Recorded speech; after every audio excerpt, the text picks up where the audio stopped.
Ladies and gentlemen, welcome to another episode of the Side to Side Sportscast, where you already know it's your boys, Will, Woody, and CJ. We come to you every week to break it down from all sides, from the sidelines, the court side, the ring side, and for them sports they play outdoors, we outside, we side to side. That's how we ride. And today we are focused on the sidelines because finally football is back. Fans are back in the stadiums. Crowd noise is once again a factor, and everything is just better than it was last year. And this is the first week of a 17-game schedule for the first time in history. This week had a lot of surprises. It had a lot of upsets. It had a lot of nail biters that you wouldn't even expect. And, it also had some games that went in a different direction than you would believe, and some player performances you could question. Now, it's only week one, and what everybody does traditionally is overreact to week one. Let's remember that last year, the Super Bowl champions lost in their opening week to the New Orleans Saints. Tom Brady even looked like he didn't belong with another coach that wasn't Bill Belichick. He got heavily criticized. All they did was turn that ship around and go win the Super Bowl. So this year, let's talk about some of the overreactions from week one. Should we be worried about bust potential? Let's talk about Ezekiel Elliott and Mike Evans, who kicked off this season. Zeke had a very lackluster performance, especially if you had him on your fantasy team. And Mike Evans basically got blanketed by Trayvon Diggs. So who do you think out of those two, or any player, probably has the most bust potential based on what you've seen in week one? I'll take this one. I don't want to talk about Zeke because that was a throwing game. I mean, that was an aerial attack on the ball, right? I expect that Zeke going forward. He didn't look like it didn't look like the Zeke that was lagging in motivation, or we've seen just be ish in years past. It's spry like Zeke when he was touching the ball. I don't have a lot of fear that he'll bounce back. Mike, on the other hand, a little more. There's a lot of weapons on that team, and all the teams in New England spreads the love. He is crucial to those slot guys. Loves it, and I'm sure Mike will see his fair share of red zone targets, just being the big receiver that he is. But I'm not expecting a whole lot of 100-yard games anymore out of Mike. There's just too many options on offense, and Brady does spread it around. So that's my take for you on those two guys.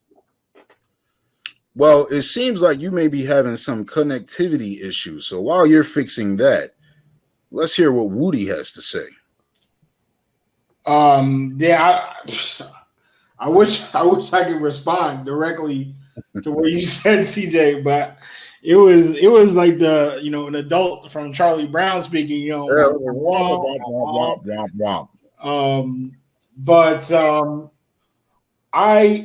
was really excited about this topic when whoever chose it because these one game overreactions are kind of ridiculous, and I really like both guys moving forward. I would say if you own, look, where am I looking? I'm looking over here. If you own Mike Evans, if you own Ezekiel Elliott, it's all good. It's one game, especially Mike Evans. If I had to choose one, some gun to my head, I got to choose one. I'm choosing Mike Evans, but I think both of them are going to be good. And I see Mr. Gaddy over there. This is not a Cowboy situation. I promise you. I've been seeing Mike Evans and Tom Brady, for quite some time now. Obviously, we all know everyone anytime Mike Evans appears on national television, they're going to remind us that he's the only receiver ever to finish, start, 7,000, 7 straight. I can't even spit out the stat. 7 straight 1,000-yard seasons. Oh my gosh!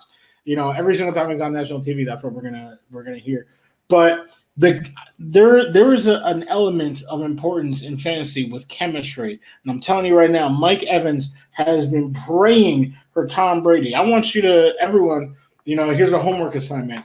I want you to go to the NFL Top 100 for the last 5 years and go to Tom Brady's entry, whatever he falls on the entry. Mike Evans speaks in every single one of those entries, praising him. That's the GOAT. That's his guy.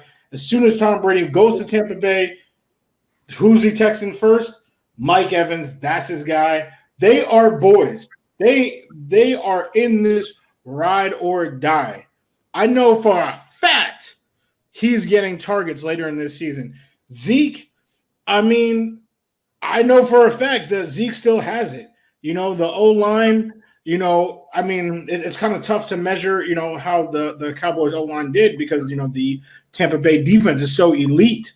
But I thought it was pretty good. I think Zeke was more of a victim, and I did hear CJ say this before, the Wi-Fi was acting a fool, that Zeke was more of a victim of game script, and I completely agree. And I think with Dan Quinn, we just happened to unfortunately see, someone who I actually believe might be the MVP of this year, Tom Brady, go off.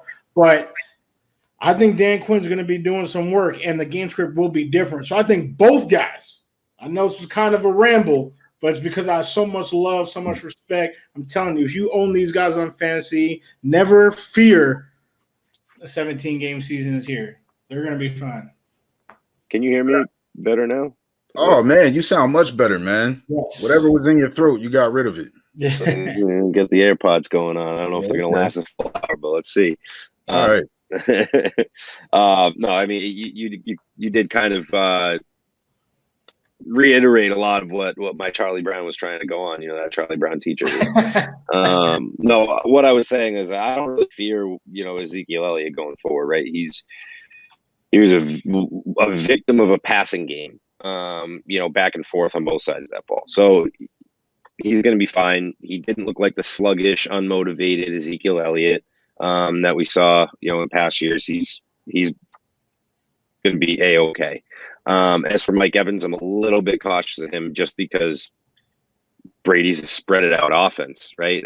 Yes, he's Brady, but you've got Godwin, you've got Gronk, you've got AB, you've got Brate, you've got Howard, you've got, Fournette out of the backfield. There's a lot of weapons on that team, and Brady spreads love. Mike Evans will see his fair share of red zone targets, and I'm sure he'll catch his fair share of touchdowns. I'm not going to say yard production though this year. That's that I say, wait a little bit of caution on. You know what? I am proud of both of you gentlemen, and I'll tell you why. Because is that star on your chest? You know what? It's not even about the star on my chest, right? It's not about the star on the chest. Oh, there it is, right? It's not about the star on the chest.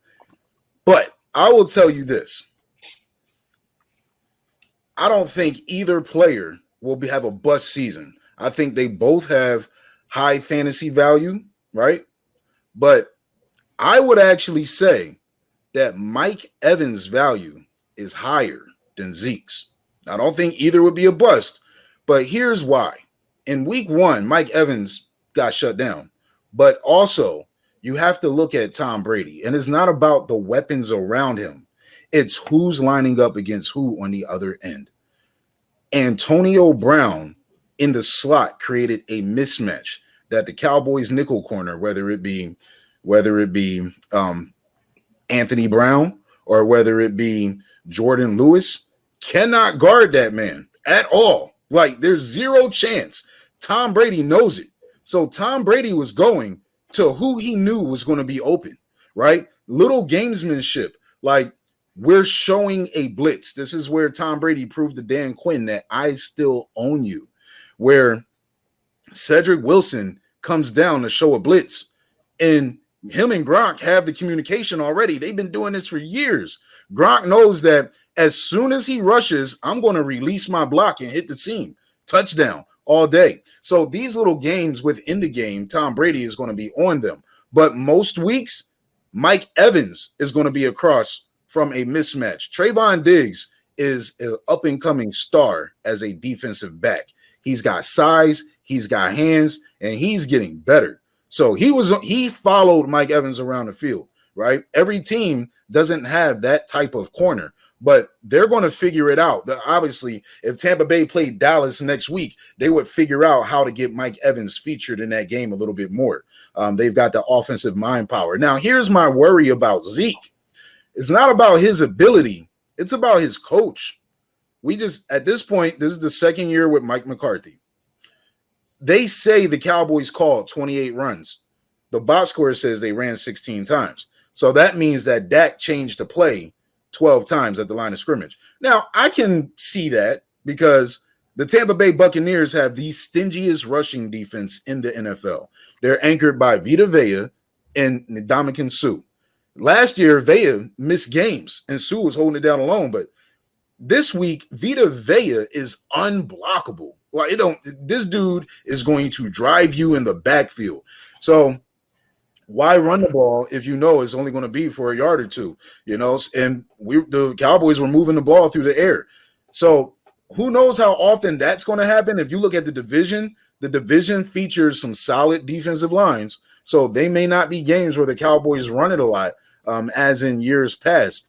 So, you know, and Mike McCarthy, his track record, you know, he hasn't really run the ball since he was an offensive coordinator in New Orleans back when they had Deuce McAllister. Ever since then, my man airs it out, throwing 58 times for him. He's like, yes, we did it. You know, he's almost like the Mike D'Antoni philosophy of shooting threes. So, you know, that's Mike McCarthy for you. So, you know, I think Zeke is going to have some big weeks, but he may have some weeks that are a little bit like this one where the carries just aren't there and the pass attempts are high. So I think he's a good starter, but depending on where you drafted him in your draft, you may feel like he's a bust because you may start looking at other players that you could have gotten. You know, I'm curious to know, what are your thoughts on Tony Pollard in that whole fantasy value? Is he eating up touches? That's a good question. Now, I'm going to tell you something to watch out for. Michael Gallup is out 3 to 5 weeks. He's the slot receiver. Cedric Wilson on the depth chart is going to slide into the slot receiver, but in the game, within the game, it looks like Kellen Moore and Mike McCarthy like to put Zeke and Pollard on the field at the same time. Tony Pollard is about to be a receiving threat on the Dallas Cowboys. He would actually be a good flex start. You know, if you want to see how it works out over the next couple of weeks, like, you know, pick him up, stash him, see how it works. But he's going to be heavily involved in the passing game. You know, he might get a good 6 or 7 targets a game, and his run after catch ability is going to be high. It's not going to get a lot of handoffs, but he will get the passes. You know, you could actually look at him like a variation of a Cole Beasley. He played receiver in college, so this is not foreign to him. His value significantly increases, in my opinion, with Michael Gallup being out for a few weeks. Fair enough. Yeah, I definitely saw them, you know, Pollard and Zeke out there on the field at the same time. And Gallup saw that too. So I feel like I picked the wrong year to go all in on the Cowboys, because that was last year, actually, was when I picked, you know, I had Dak, I had Zeke, I think I had Jarwin. You know, I went crazy with them, but I should have, you know, went all in this year, because they are them boys right now. So, man, I gave somebody some advice to draft Amari Cooper and CeeDee Lamb. And just because I was like, Dallas is going to throw a lot, and they're both going to have a good game every week. And for at least week 1, looking pretty good. And the dude who followed my advice, we working out there. But you know, I didn't do it myself. I got Hopkins and CeeDee Lamb. But let's talk about that's not a bad. No. I'm fine with that. Hopkins had a great. You know, we'll talk about my fantasy lineup towards the end of the show. But you know, for somebody that wasn't going to play fantasy and then decided to play at the last minute in the league that I'm in, highest score of the week, didn't even take a quarterback until round 14 when I took Jameis Winston and 5 touchdowns, right? And I got speaking of that, let's talk about the biggest upset or surprise of the week, team. Now, if you don't mind, I just want to start off because please, I cannot believe how good the Houston Texans played. Listen, for you talk about the Deshaun Watson drama and the saga, and he wanted out of Houston before these 22 chicks decided we going to squad up against you, right? And look, I hope, no disrespect, I hope Deshaun is not guilty of those charges. If he is, then he deserves what's coming to him. But listen, everything has been falling apart in Houston. Everything. They just been trading players. They've been having a fire sale. Like, this would be the team that I would have picked to win 0 games. If I had to pick a team, I would say it would most likely be them. Their head coach hired David Culley. Everybody thought that they should have hired Eric Bieniemy, right? David Culley comes out of nowhere as a position coach, a wide receiver coach for the Ravens, right? The wide receivers in the Ravens have been trash. I mean, if you look at it like that, so there's like, why are the Houston Texans bringing him in? They bring in Tyrod Taylor, and Tyrod Taylor does his thing. 291, 2 touchdowns, and they were up on the Jaguars 27-7. The Jaguars were favorites to win the game. But absolutely, welcome to the NFL, Trevor Lawrence. 3 interceptions, not 1, not 2, but 3 interceptions. The other rookie quarterbacks looked better than you, and they were playing against some better defenses than you were facing, which is, simultaneously, you can say the Jacksonville Jaguars are a surprise. Are they that bad? Is it Urban Meyer? Is it Trevor Lawrence? Is it both of them?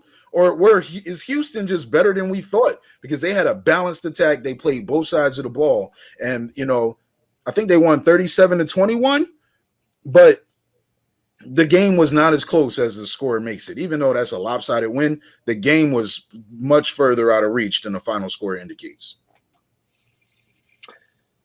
Yeah, well, I don't know if you want to take the next one, Woody, but I don't want to steal any thunder because my biggest surprise was Aaron Rodgers. I just could not believe the stink that came off of him on Sunday. Oh, my goodness. What an atrocious game that was to watch. And I'll tell you what, I was watching the games with a Packers fan, and it was ugly. It was ugly. He wanted to shut the game off. And I just said, no, we must keep watching. There's fantasy on the line.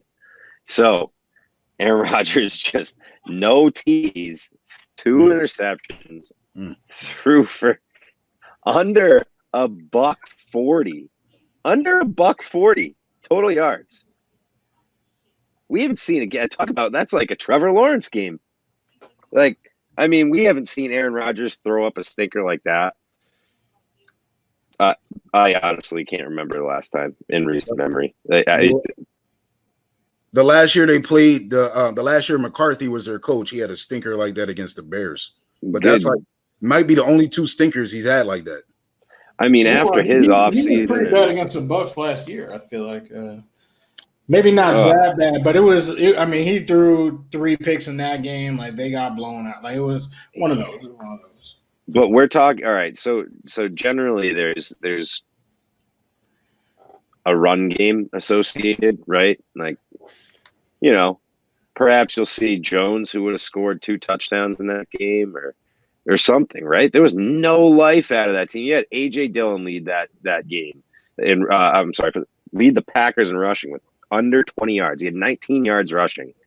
You want to talk about Jones? He was 5 rushes for 9 yards on Sunday. That Packers offense was a mess.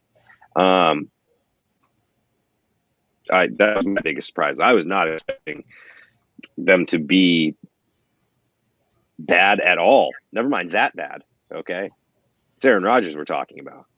This is supposed to be the guy who we're arguing about Brady. Being the best quarterback of all time.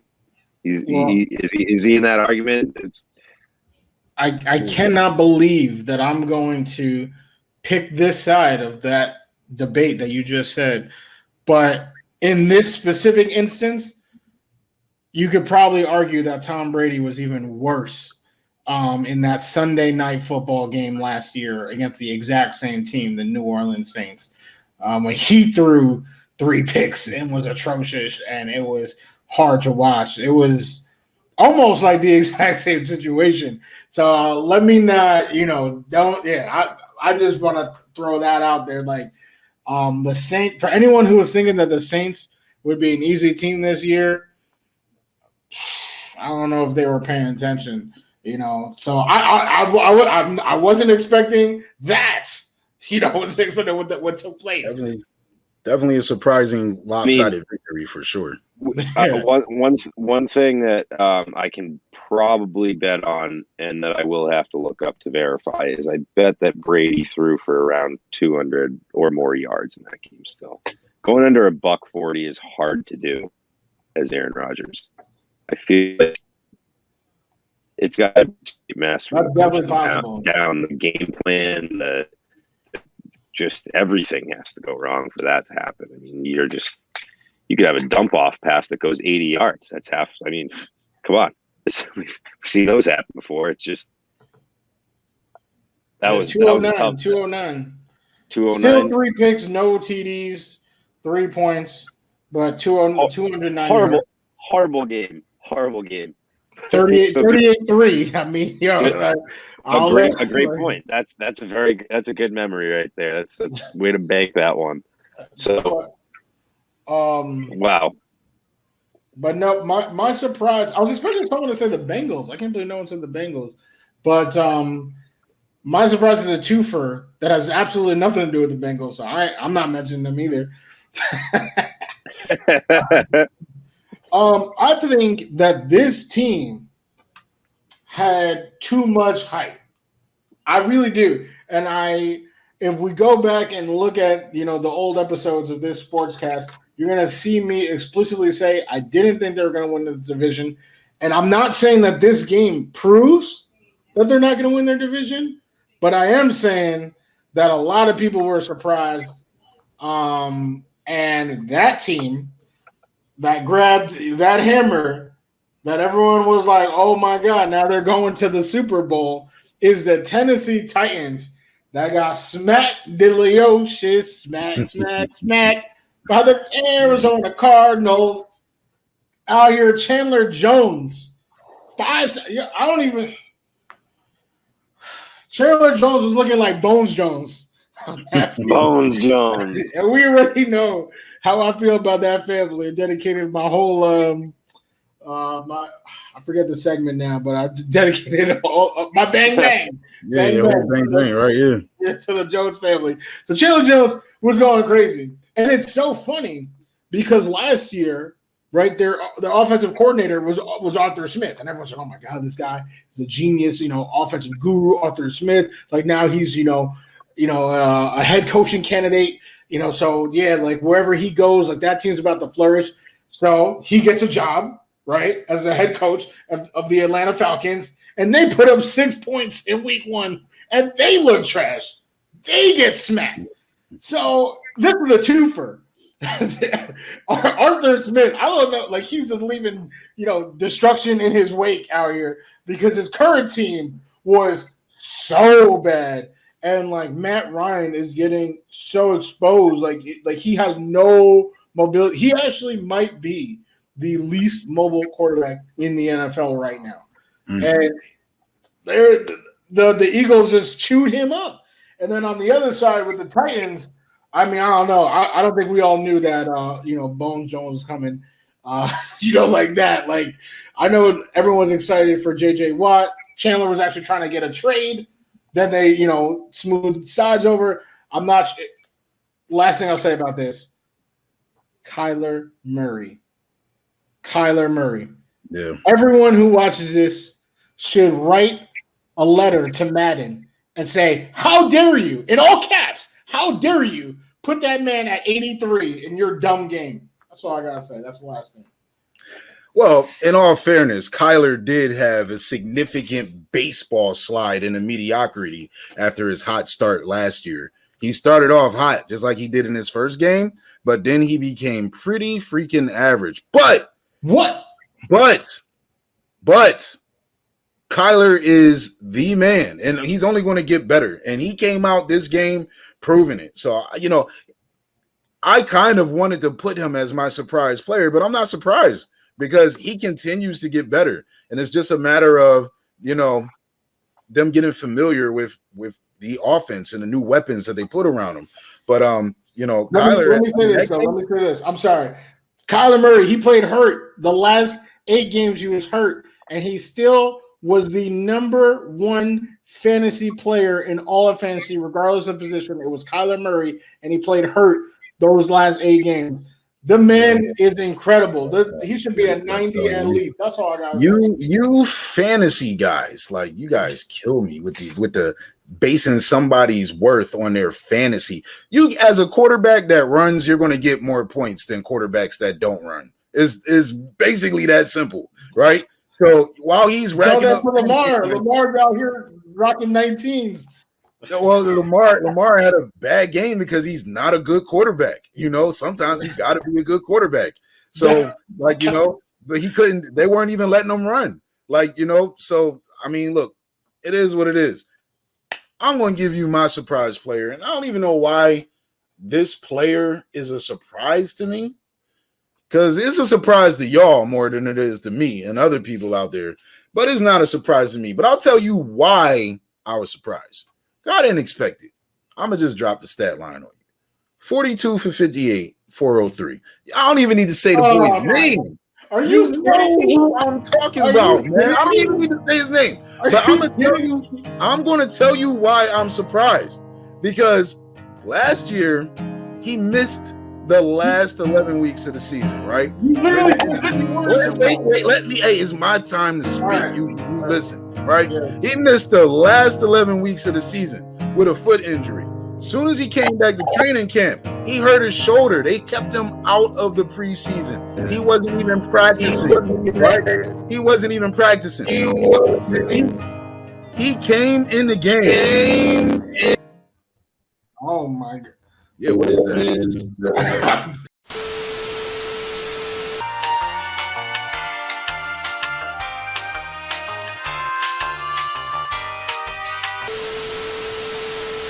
You out here with the Madden 1993 16-bit graphics setup, and you got the green screen, and it's trash, bro. Not the green screen, the setup, man. We got to fix this. We got to fix this. But let me get back to Dak Prescott, man. Yes, yeah. Go back to that love letter. Let me get back to Dak. Right? Yeah. Hurt his shoulder. Hurt this. What surprises? He was out the whole preseason. Came in week 1. Mute that man's mic so I can talk about Dak. Right? Mute his mic so I can talk about Dak. Stop waiting on Dak. This is like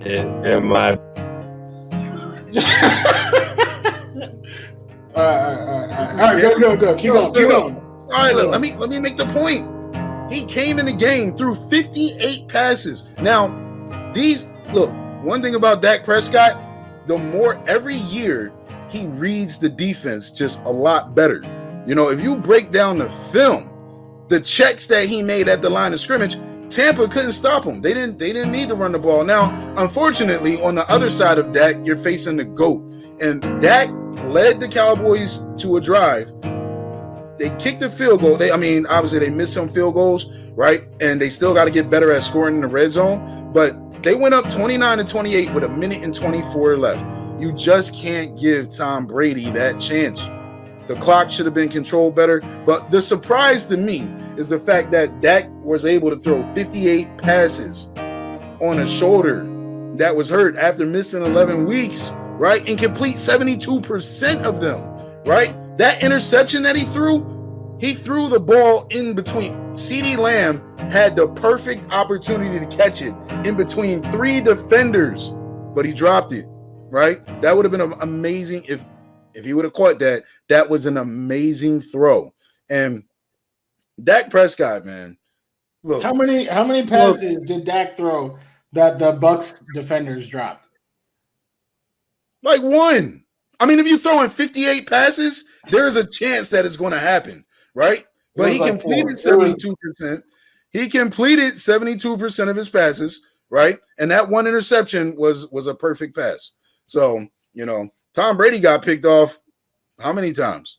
He got picked off twice, right? One of them almost got ran back, but almost doesn't count. The thing that matters. Well, what you can't? What do you mean? One of them doesn't even really count. Like it's it counts Hail Mary, because the Cowboys could have scored a touchdown if Jordan Lewis knew how to run. You don't have to throw it. You can throw it out the back of the end zone. I mean, you take your chances. It's a 50-50. It counts as an interception. Don't say it doesn't count. If the other team can score a touchdown, that interception counts. All right. All I'm saying is, there were literally 4 dropped interceptions, but it's all good. It's all good. I know you need your Dak moment. You got the blue star on, so rep that star. You did a great job. Hey, MVP. My surprise player, is it's the exact opposite of the spectrum, and it's actually so funny that you rep that star because this person is actually kind of affiliated with them or was affiliated with them. I was expecting him to be decent, and my very good friend, my chief swag officer Will Gaddy, didn't want the second string guy to start. So here it is, QB1, right? He was supposed to be QB1, and he was supposed to prove he was going to prove 2 different points right? Like Will had a different point that the QB2 shouldn't start. I had a point that I didn't think that his O-line was good enough where he was last year. He was supposed to prove us both right, but it's looking like on Sunday night against the Rams, he proved us both wrong because Andy Dalton was straight basura. Oh, man, let's talk about this real quick because I'd never endorsed Andy Dalton. Why did I say you did? I said that you didn't want QB2 to start. That's what I said. Justin, you did not want Justin. No, I don't want Justin Fields to be rushed onto the field because that team's not ready. It does him no. That team is trash. We just seen it, right? Like they're bad. Why should Justin Fields be out there playing with those bums, right? Let Andy Dalton do that for a few weeks and let Justin Fields learn the offense from the sidelines for a few weeks. So when he goes out there, he's more comfortable. That's my angle on it. I'm not sitting here saying Andy Dalton deserves to be the quarterback. No, Andy Dalton, man, he was bad in Cincinnati. He's supposed to be a QB2 everywhere. Like he cannot throw deep. All you can do is throw the short game offense with him, and we've seen that. I don't even think the Rams were that impressive. I think the Bears were that bad. Don't you dare disrespect Matthew Stafford. Are you serious? Wow. The first QB that throw 2 TDs over 50 yards on their debut in a new team in 70 years. Against Mickey Mouse's defense. Oh, my God. Against the Chicago Bernstein Bears, man. The Bernstein Bears, they were a playoff team last year. Matthew Stafford looked a playoff team in the eye, and just was throwing bombs, just beautiful bombs. Van Jefferson put Van Jefferson on the map. That's what he did on Sunday night. Cooper Cup, everybody. Now I wish that I drafted the Rams. See, I never drafted the Rams, anyone in their organization because, McVay's always, changing it up. Who knows if Goff is going to have a good game or a bad game. But this year, I only drafted Matthew Stafford because I knew that boy was about to cook this year. And this was, it's only game 1, right? No one's trying to overreact. Talk about overreaction to game 1. I'm letting you go with it. Don't let you roll with it. He's good. These guys are going to be bowling. These guys are going to be bowling. You can show as many clips of him throwing interceptions in practice that you want. When it's game time, this man is good to go. They're going to lose week 3, though. I'll tell you that. You're going to see how Matt Stafford. You're going to look at how Matt Stafford plays against his week 3 opponent versus how I ain't even going to say no more. Just Next week, okay, it's going to be all right. But week 3, we're going to really see what Matt Stafford is doing out there. I don't expect the Rams to win that game, but we're going to see how Matt Stafford plays. That's what we're going to see, right? They played a tough week 3. They literally might win that game. Okay, all right. Well, we'll see. We will see, right? We will see. That's the beautiful thing about the NFL. The answer is going to come. They're going to come, right? They're going to come. I will say this: fantasy football related. I made a mistake. I forget what round it was, but I was like in between 2 players. I was like, do I want to add Jared Jeudy as my flex, or do I want to add Cooper Kupp as my flex? Mm-hmm. And I'm like, Cooper Kupp, I had him on my team last year, and I was like, he's going to be the reception guy, but I felt like this year Jeudy was going to stay healthy and was going to have a big year with double-digit touchdowns. So I went with the potential because I was like, Teddy B is over there, and Teddy likes to pass to possession receivers because Teddy don't go deep too much, right? So I was thinking Jared Jeudy, who's a great route runner, was going to have a big year. But he got hurt, man, and I don't draft people that get injured all the time. I don't do it, and I did it, and I'm pissed. But what does Jeudy get hurt all the time? Is that fair? In college, last year he struggled with injury. College, he got nicked up a little bit. So to me, it's like I need to see you play a full year before I trust you again. But I trusted him, man, and I shouldn't have did it. I also was high on Jeudy. Jeudy and Noah Fant. No, I got Noah Fant. I think that's a good pick. That's a real good pick. I can't ever pronounce this man's name, but their other tight end, a Bombier, something like that, right? A-O, right? From Owimaway. Owimaway, my boy, though, right? He's a tight end that runs a 4.3. He is an athletic beast. In college, he was like a primary receiver that was a tight end. And he has some interesting plays against the Giants. So I think like his role is going to continue to increase. They might be out there with Jeudy hurt, man. They might be out there with a 2 tight end offense. That's going to, it's going to be pretty interesting to watch that. But a sleeper player to pick up in Judy's absence is KJ Hamler. KJ could have had a big game. He had a couple drops, but man, they're going to be going to him and he's going to be catching them. So that's over Tim Patrick, same team. They got some. This Broncos team, man, they're a pretty good team. I mean, if we talking about waiver wire pickups, KJ Hamler is a player that I would say pick up. I don't know the percentage of how many leagues he was drafted in, but it's not a lot. Less than 3? Like you said, right? Yeah, maybe 3 total leagues, not even 3%, right? But with Courtland Sutton, Jared Jeudy, and you got Tim Patrick out there, you got Noah Fant. Like, you don't look at a guy like KJ Hamler, but now that Judy's going to be out, he's on the IR. He is a very good pickup. But you know what? I'm going to hear what you have to say about who might be the best pickup. I think I know where you're going to go with this one, right? Yeah, because I'm looking at your fantasy team, you might need to pick this guy up, but we'll see. You don't know anything about my. Are you serious right now? No. Did you share your roster with me? Oh, did I? Maybe I did. I think you did.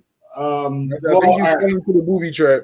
I'm gonna share something with you and everyone right now. So I'm this year. I'm actually really mad. I'm usually in the same 3 leagues every year. This year I'm in 4, unfortunately, and there's only one player in the entire NFL that made the cut to be on all 4 of my teams, which is very rare, right? Like usually when I do the same 3 every year, but there's never like usually I got DeAndre Hopkins on 2 or like Tyreek Hill on 2, but like I never have someone on the clean sweep. But now 4, this person, and I hate his guts. I did not send him death threats like so many other people have done. It's a story on TMZ. Yeah, the death threats. I did not. What? I didn't even hear that story. Yes, so I'm not a part of that. I do wish a speedy recovery, but I also hate your guts. Raheem Mostert. That's what I knew it. All that. I knew we were talking about. But I mean, but it's because it hits me though. Like it hits me. Like last year, man. I was waiting for him to come back. Like he did this whole game, but when he played, he was so good. I told you, yo, he break that 15-yard run with all that juice, and then all of a sudden he can't come back. His body, man, is just not NFL material. Like he's just. I hate it. I literally. But that's a damn shame. Somebody sent him death threats, man. That's not good. But hey, yeah. So who you picking up? Eli Mitchell. Elijah. I know. We talked about it on the show, right? Trey Sermon. I do think for the long haul, Trey Sermon, like week 16, right? That's probably that type of long haul. Oh, come on, man. No, I didn't say week 16 is the first week.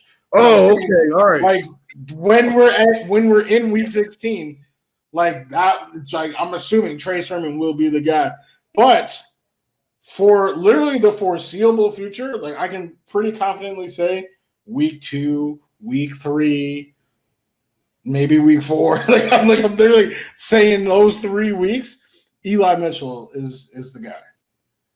All right. Hey, he looked really good against Detroit, right? But I will say this: the Eagles have they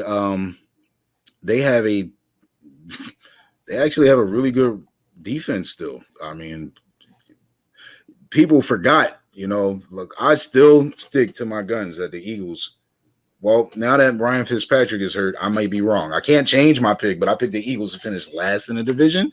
But, Ryan Fitzpatrick, I told you, man, when this boy signed a guaranteed contract, man, you can't trust him. Like when he come off the bench, you can trust him because he's going to build his worth. But once he get that check, you can't trust him, right? So, but anyway, I know that from experience. Gangrene. This is going to be a very pivotal week for Elijah Mitchell, because if he goes out there and he has a good game against the Eagles' run defense, that is going to put him on a place in the depth chart where it's hard. It's going to be hard for Trey Sermon to come take it over. If anything, they'll be splitting carries. But this week is really going to define Elijah Mitchell. So I agree. That is probably the best waiver wire pickup for the week. Because you got it. You can't wait. You can't react. You got to be proactive. You can't be reactive. Oh, and by the way, Mr. Stagg out there, I'm coming back to the Justice League next year, if y'all have an open spot, man. Look, when I did my fantasy draft, I went to a league that I wasn't in, and I helped facilitate the live draft.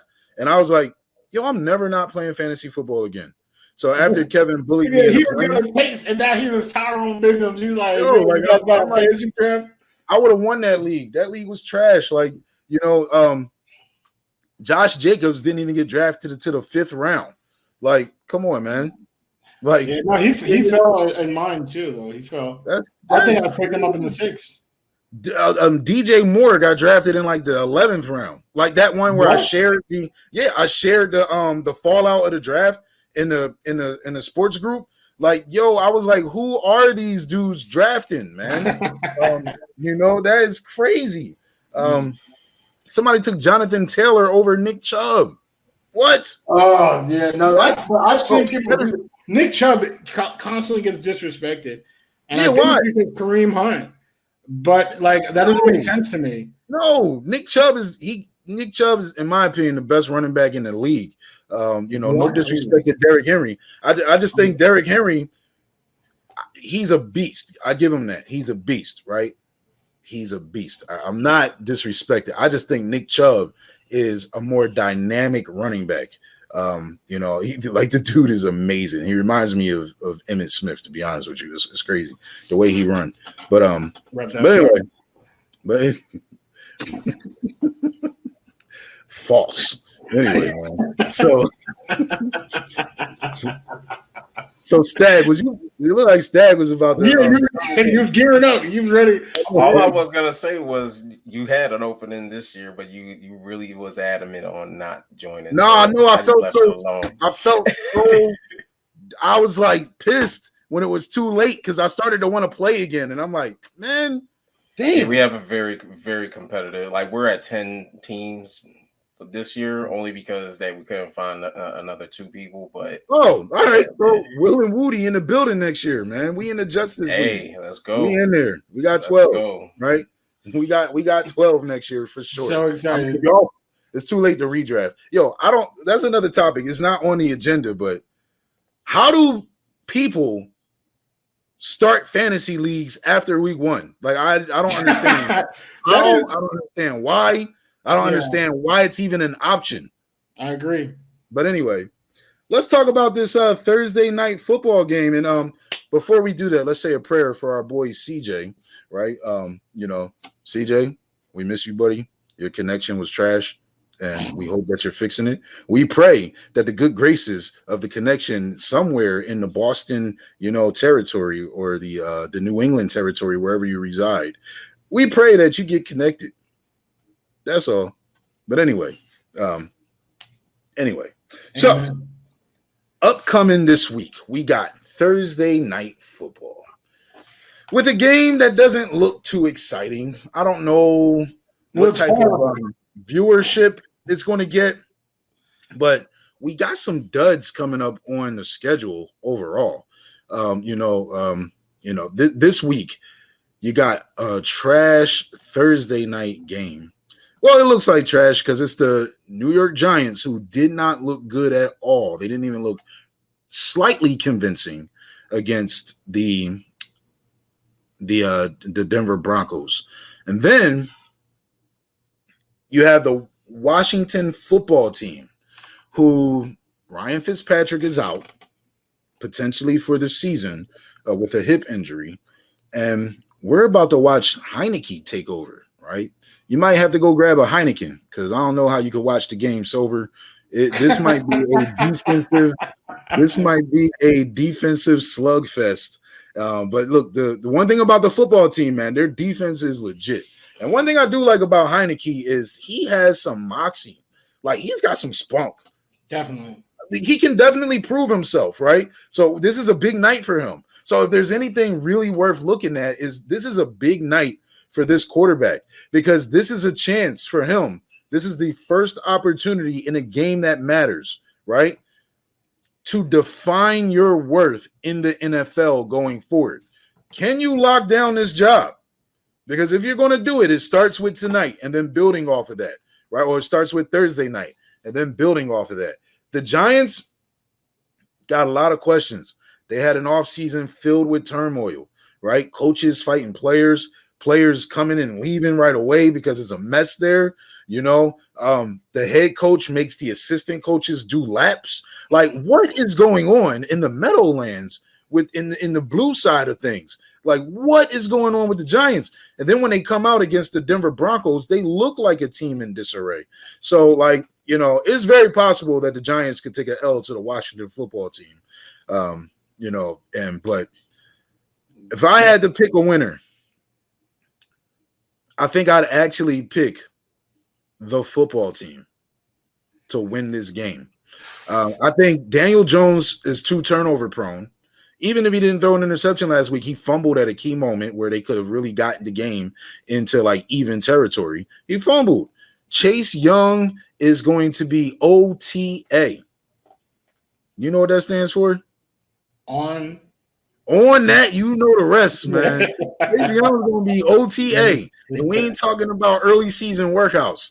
Like, Chase Young is going to be on him, And I just think Daniel Jones is going more so. I feel like the Giants are going to lose the game more so than the football team is going to win the game. But I think the final score is going to have the football team with more points than the New York Giants.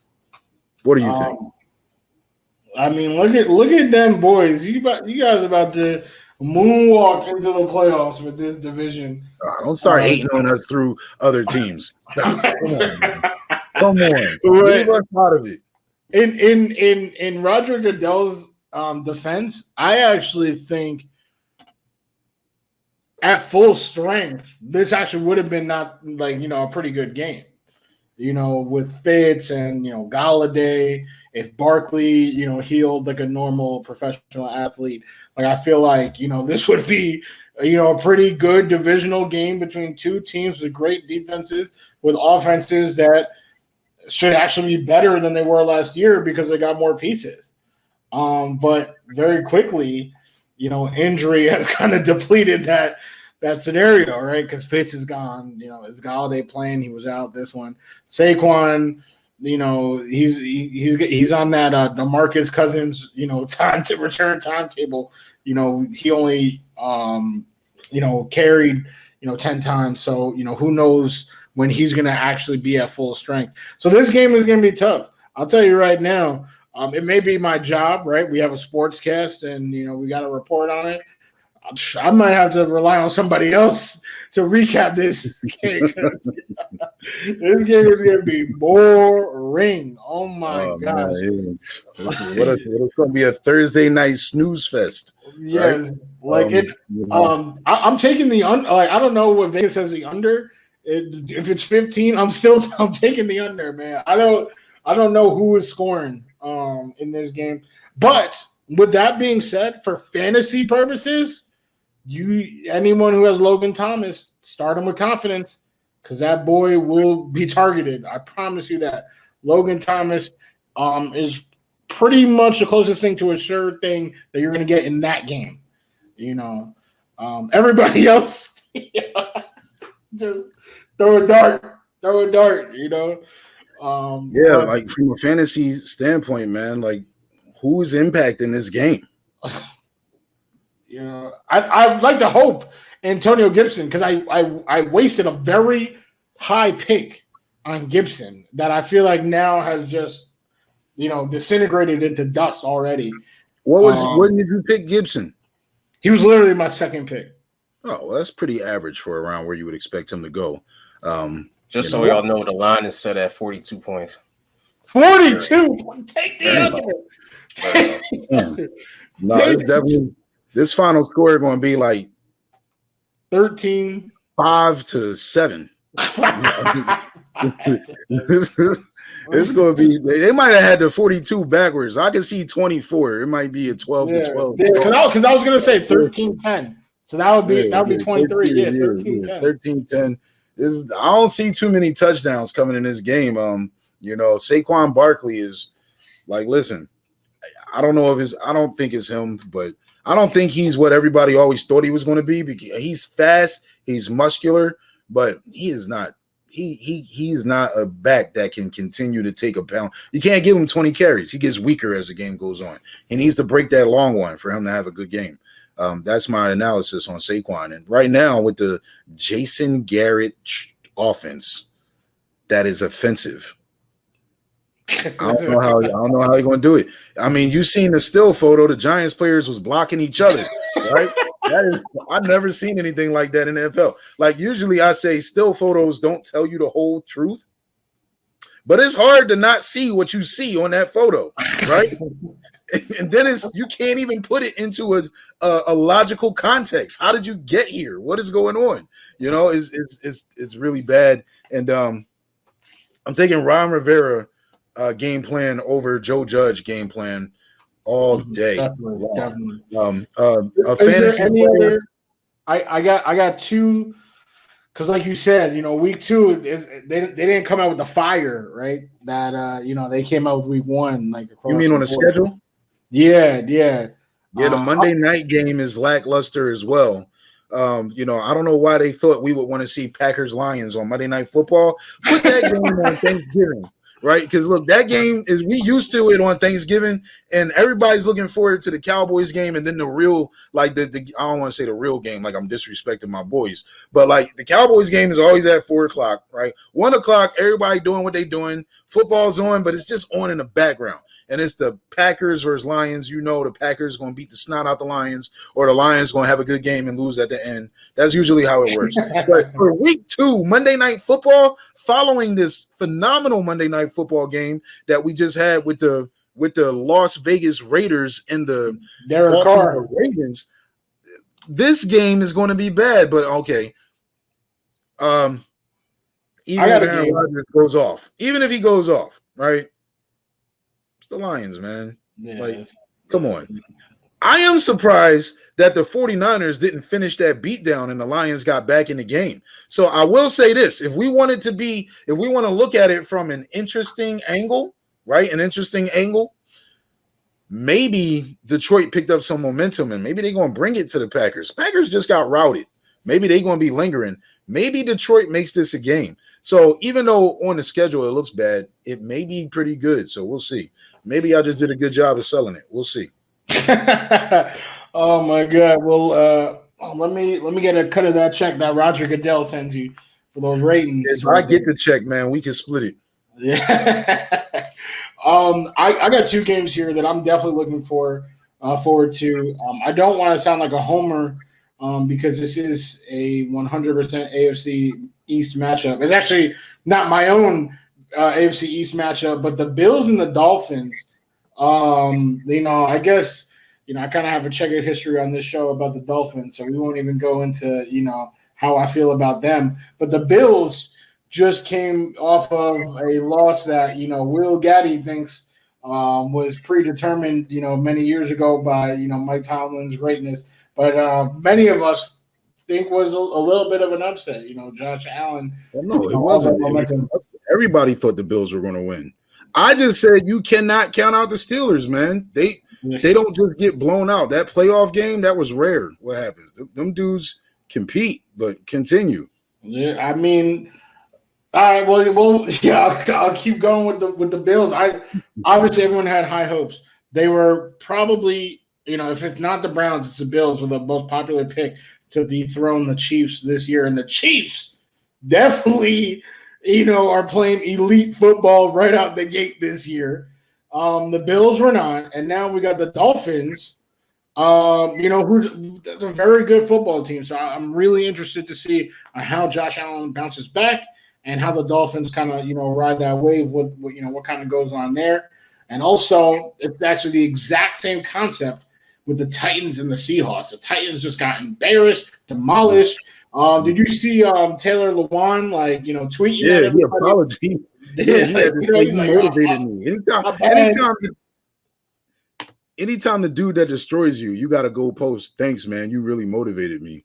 Like, that's a bad look, man. That's a bad look, Taylor. You're better than that, man. Just take your loss and go play better. That's all. Let's see. If he is better this week. And then Russell, let Russell cook.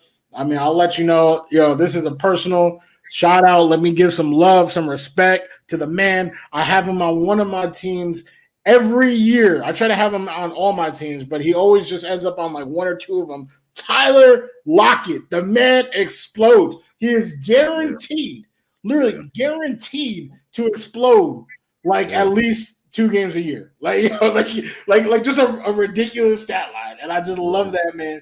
So, he'll be back on.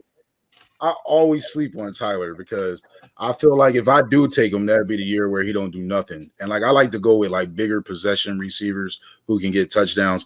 But you really can't. I don't even take Tyreek Hill. I won't pass him if people keep passing him. I won't pass him. Right? Like he's not going to get by me in the second round if I was drafting at the top of the first round. Right? But I don't expect him to make it to me. But Tyler Lockett, man, you got to start. Russell Wilson throws the best deep ball in the NFL.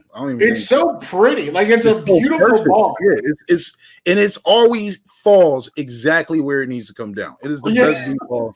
It is the best deep ball in the NFL. Like I love it. And Tyler Lockett is the beneficiary of that skill. So that's a very good pick.